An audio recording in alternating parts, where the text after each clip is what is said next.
مرد کے بازو اور عورت کے آنسو کسی بھی ناممکن کام کو ممکن بنانے کی طاقت رکھتے ہیں۔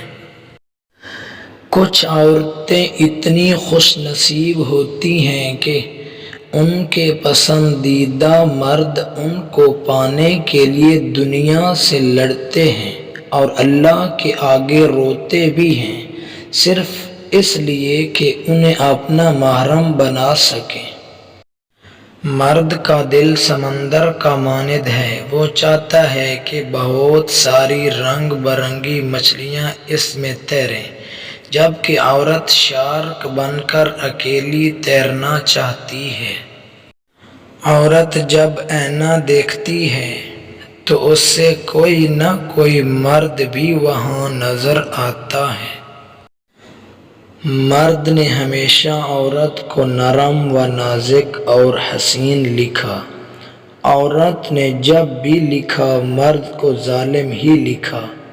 اصل میں جس کو جیسا ملا اس نے اس سے ویسا لکھا۔ ارے مرد تو اپنی عورت کو چھو کر گزرنے والی ہواؤں کا بھی دشمن ہوتا ہے۔ عورت محبت کے بغیر عادی ہوتی ہے، جبکہ عزت کے بغیر عورت عورت ہی نہیں رہتی۔ نفیس مرد ہمیشہ عورت کو محبت سے زیادہ عزت دیا کرتے ہیں، کیونکہ محبت کا اظہار تو خاص موقعوں پر ہی کیا جا سکتا ہے، جبکہ عزت ہر وقت حاضر رکھی جاتی ہے۔ صرف رب کی ذات ایسی ہے جو معافی مانگنے پہ یہ نہیں پوچھتا کہ غلطی کیوں کی تھی۔